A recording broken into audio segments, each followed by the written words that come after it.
wujudul hilal sama imkanur ru'yah.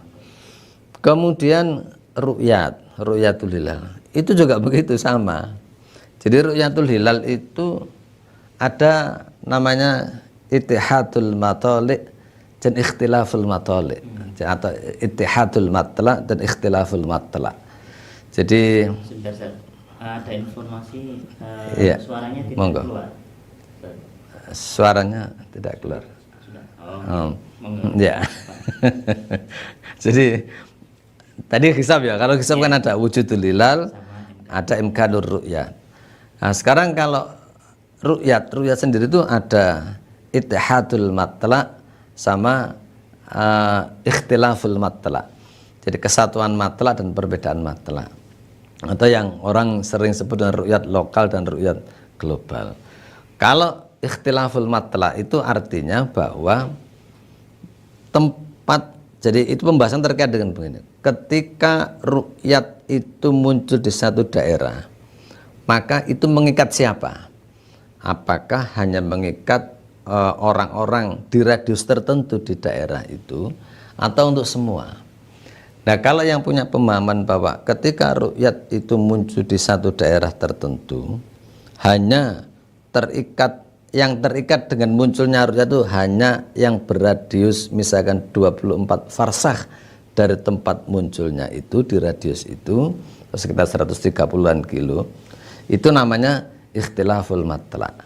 Jadi perbedaan matla'. Jadi setiap 130 beda, 30 beda gitu. Itu untuk ikhtilaful matla'. Kalau ittihadul matla', dimanapun ru'yat itu terlihat di belahan bumi, maka itu mengikat semua kaum muslimin di belahan bumi yang lain, termasuk yang jauh, selama informasi itu sampai ke dia. Jadi itu dari khasanah fikih, ada hisab, ada ru'yat. Nah, dua pendapat ini itu sama-sama ra'yun islamiyun. Kenapa? Karena keduanya sama-sama muncul dari dalil syar'i. Apa itu ra'yun Islam? Artinya pendapat yang disandarkan kepada dalil-dalil syara'. Baik yang hisab maupun ru'yat. Iya, baik hisab maupun ru'yat. Semua sama. Jadi dua-duanya ra'yun islamiyun, ada dasarnya. Jadi hisab itu juga ada dasarnya, ru'yat juga ada dasarnya. Nah, sekarang hisab itu apa? Misalkan kalau saya baca di dalam kitab Fathul Bari ya, itu diantara dalil yang digunakan oleh orang yang menganut hisab itu adalah jadi hadis inna ummatun ummiyatun la naktubu wala nahsubu gitu. Kami ini umat yang ummi, jadi kami tidak bisa ngitung, kami tidak bisa nulis.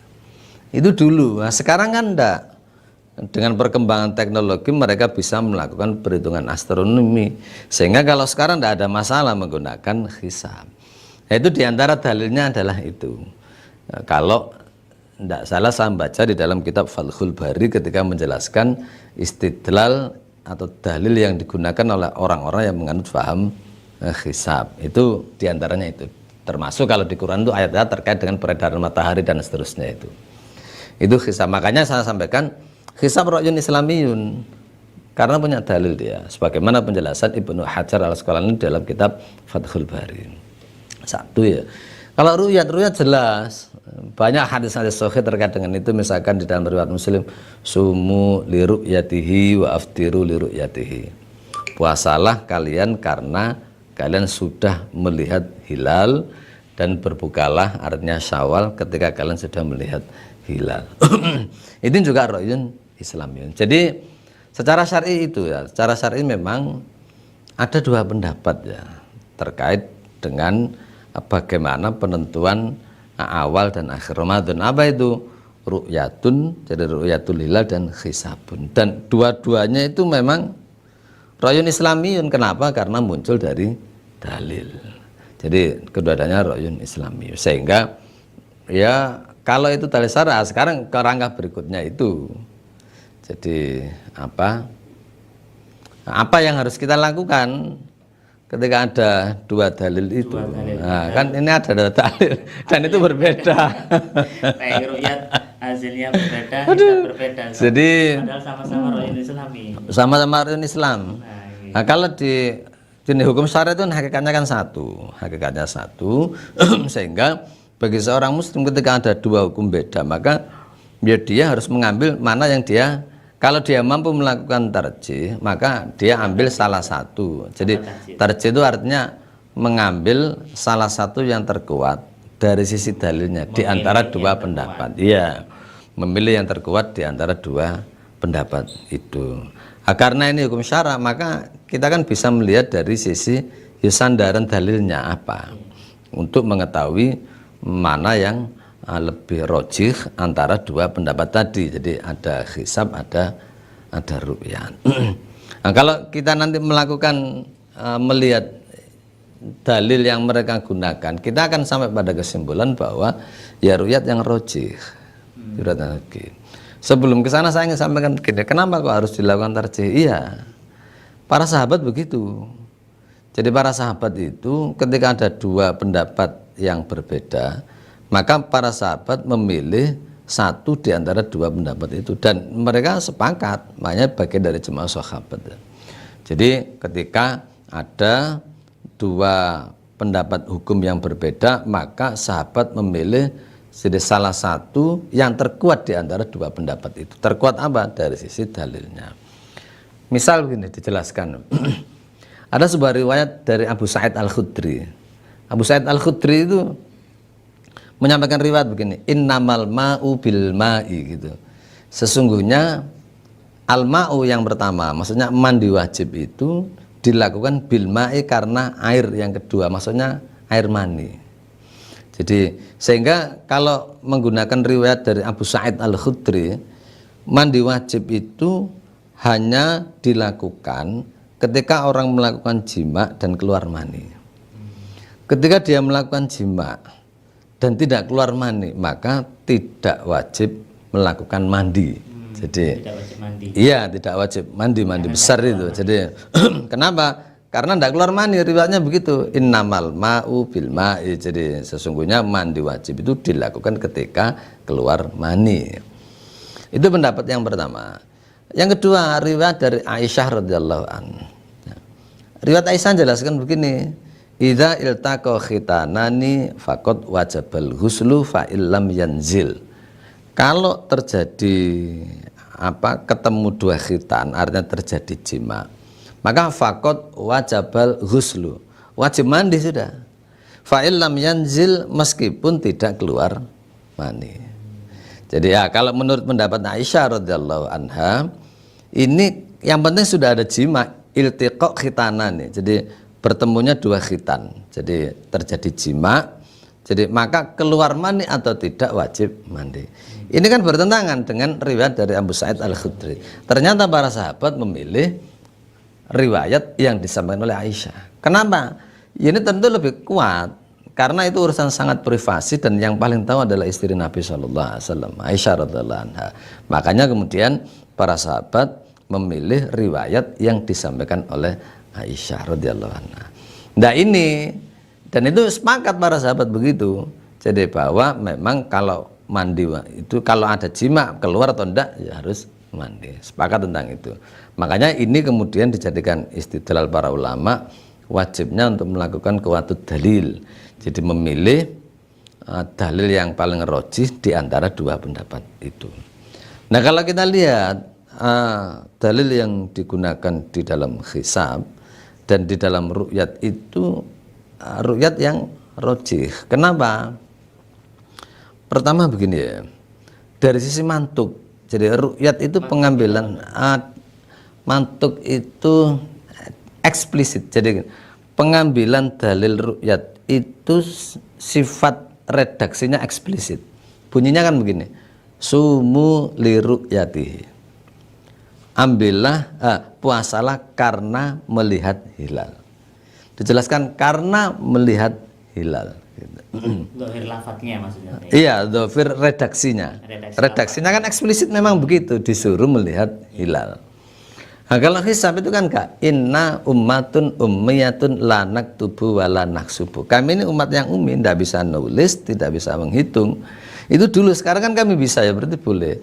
Artinya pengambilan dalilnya itu bersifat implisit. Nah, di dalam kaidah usul fikih itu setahu saya itu dalalah mantuk itu muqaddam ala dalalan mafhum. Mantuk redaksi yang eksplisit itu lebih didahulukan atau lebih rajih dari redaksi yang sifatnya implisit. Sehingga karena ru'yat itu dia secara eksplisit pengambilannya, sementara hisab ya kita dahulukan yang ru'yat, ya yang eksplisit, karena jelas sumu li ru'yati wa aftiru li ru'yati. Dan kalau kita lihat di dalam buku-buku fikih, memang ini pendapat jumhur. Artinya mayoritas ulama berpendapat bahwa penentuan awal akhir Ramadan dengan ru'yat.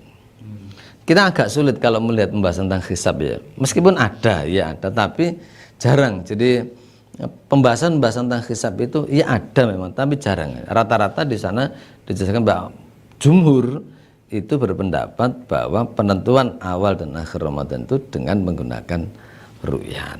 Makanya kemudian kita ambil yang ru'yat ini. Gitu ya. Jadi bahwa ini bagian dari pendapat yang rojih, sehingga sekali lagi di dalam banyak kitab itu dijelaskan memang itu pendapat mayoritas. Misalkan dalam al-fiqh alal madhahibil arba itu dijelaskan begitu, ini pendapat mayoritas.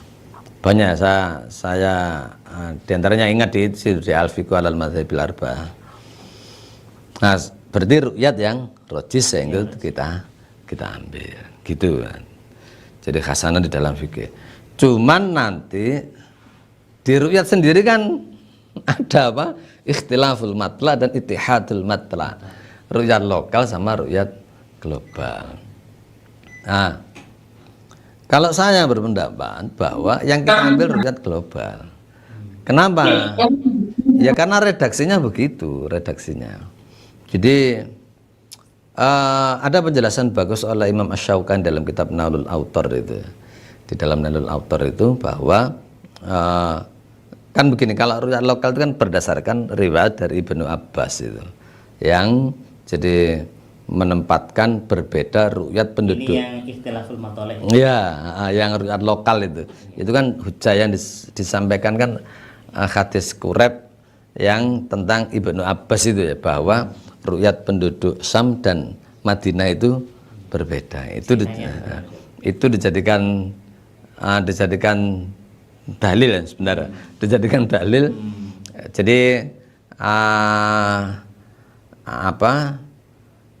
dijadikan dalil bahwa boleh berbeda antara satu tempat dengan tempat yang lainnya. Itu hadis Quraib tentang itu. Kalau Imam Asy-Syaukani itu menjelaskan begini, itu kan ijtihadnya Ibnu Abbas. Berbeda dengan riwayat yang marfu yang menyampaikan sumu li ru'yatihi wa aftiru li ru'yati, sehingga yang layak dijadikan hujah yang ini. Meskipun itu hadis sahih, riwayat hadis Quraib itu sahih ya. Kalau itu di dalam ilmu hadis namanya marfu'un hukman. Marfu'un hukman, bukan marfu'un hakiki. Jadi ucapan bahwa beginilah Nabi memerintahkan hakadza amarona Rasulullah sallallahu alaihi wasallam itu dihukumi hadis yang marfu, tapi marfu'u hukman. Ya, orang bilang mauquf karena disandarkan pada sahabat. Tetapi para ulama hadis kalau mereka menyampaikan kalau itu disandarkan kepada Nabi dengan ucapan misalkan hakadza amarona Rasulullah sallallahu alaihi wasallam, ya begini dulu kami, Nabi itu memerintah kami, itu para ulama hadis menghukumkan hadis seperti itu pada posisi marfu. Jadi mauquf yang dihukumi marfu, tapi marfu'u hukman gitu. Marfu itu maksudnya sampai? Iya, sampai pada Nabi. Jadi ungkapan itu. Nah, itu yang kemudian dikritisi oleh Imam Asy-Syaukani bahwa ini riwayat yang mauquf. Ya itu mauquf, tapi kalau ulama hadis menempatkan itu pada posisi ya marfu'un hukman. Tetapi sumu li ru'yat itu marfu hakiki. betul-betul marfu. Memang Nabi bersabda begitu. Jadi bukan marfu hukman. Jadi tadi marfu'un hakiki. Jadi sumu li ru'yatihi wa aftiru li ru'yatihi, bahwa Nabi bersabda, jadi sumu li ru'yatihi wa aftiru li ru'yatihi. Kalau dari sisi istidlal ya jelas. Itu yang didahulukan. Itu dari sisi derajat hadis ya kalau saya.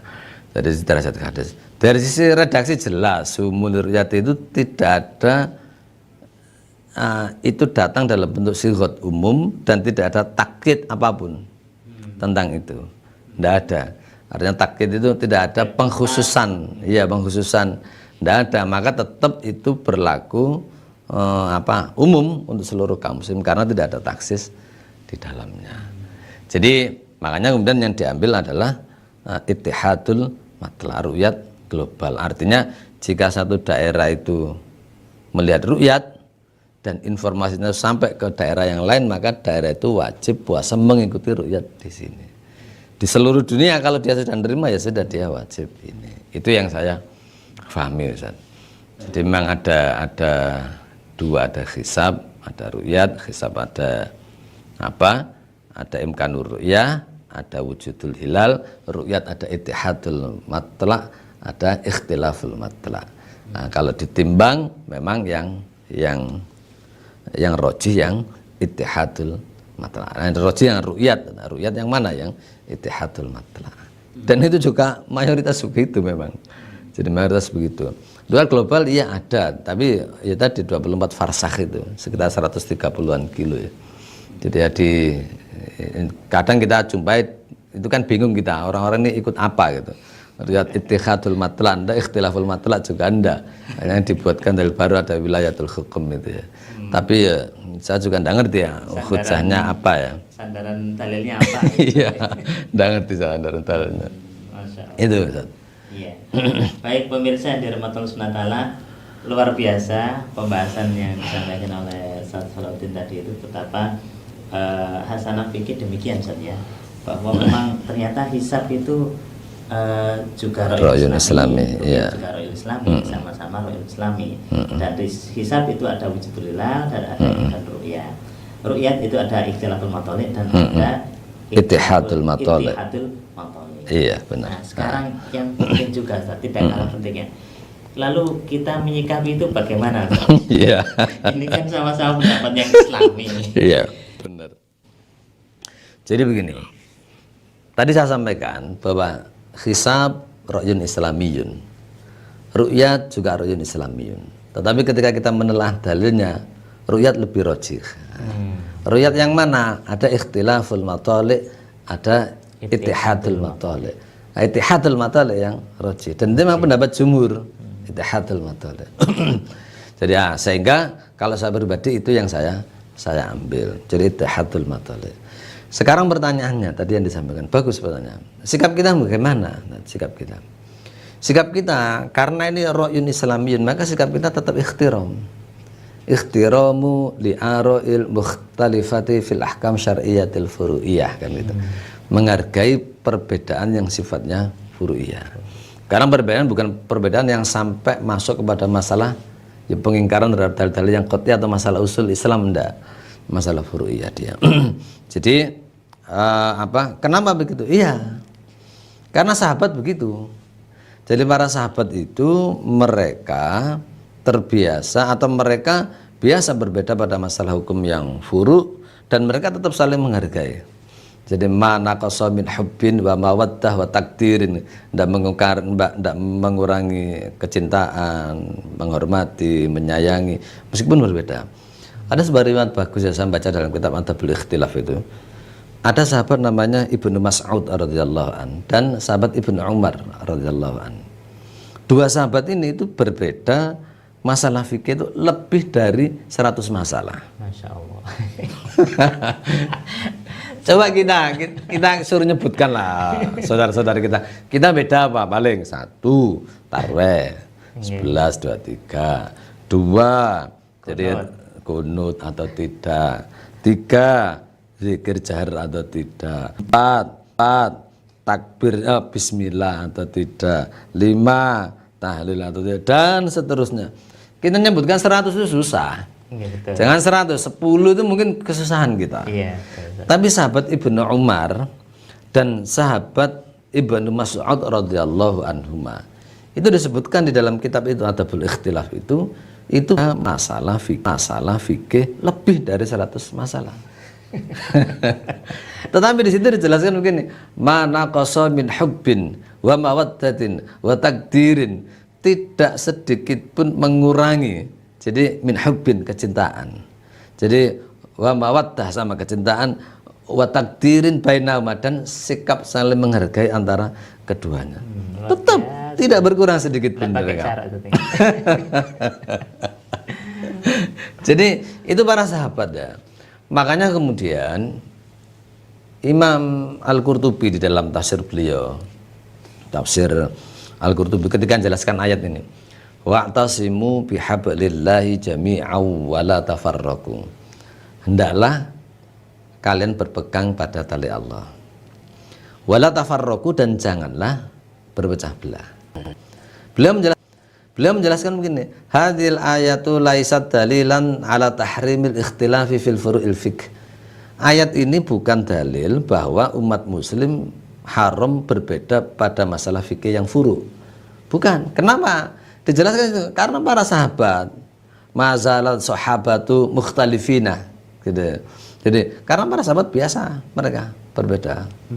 Jadi disebutkan di situ, tetapi pada saat yang bersama dia itu muta'allifuna, tetap bersatu mereka para sahabat. Tidak ada masalah. Sehingga kemudian Al-Qurtubi ketika menjelaskan ayat-ayat wala tafarruq itu maksudnya bukan dalil bahwa haram berbeda pada masalah fikih yang furu'iyah, enggak. Tetapi yang dilarang di situ adalah masalah usul tauhid. Itu penjelasan Imam Al-Qurtubi. Di dalam kitab syarahnya Sunan Abu Dawud itu Aunul Ma'bud juga begitu sama ketika menjelaskan hadis taftariqu ummati ala 73 firqata kullu finnar la wahidat.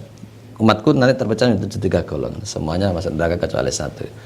Beliau juga menjelaskan lam yurad, jadi bil firaqil madmuma fi hadzal hadis, yang dimaksud dengan kelompok yang dicela di dalam hadis ini itu bukan yang mukhtalifina fil ahkam syariatul, bukan mereka berbeda pada masalah furu'iyah, tetapi yang dimaksud adalah mereka yang berbeda pada masalah pokok-pokok tauhid.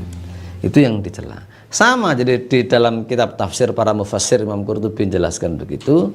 Kemudian para muhaddits seperti di dalam kitab Aunul Ma'bud juga begitu penjelasannya. Sama.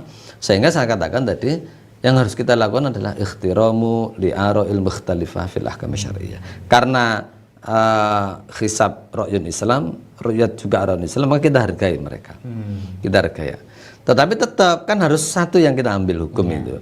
Ya, tadi setelah melihat dalilnya yang rojih, saya beranggapan bahwa ru'yat ittihadul mathali itu yang rojih. Yang lain ya kalau panjenengan yakin itu ya silahkan, tetapi saya menganggap bahwa ini yang paling rojih. Jadi ru'yat ittihadul mathali. Itu yang kita ambil. Jadi ikhtiram intinya, tetap kita ikhtiram li aran mukhtalifah. Iya. Baik, luar biasa. Pemirsa yang dirahmati Allah Subhanahu wa taala, tadi sudah dijelaskan begitu. Kira-kira sekarang pertanyaan Ustaz, di beberapa titik sudah seperti di Madura, kemudian di Gresik, di Jember, di Blitar, di Probolinggo, di Surabaya, di Grogol. Grogol ini daerah mana? Kalau Surabaya Karamjangan ini Grogol. Baik, kita akan sapa.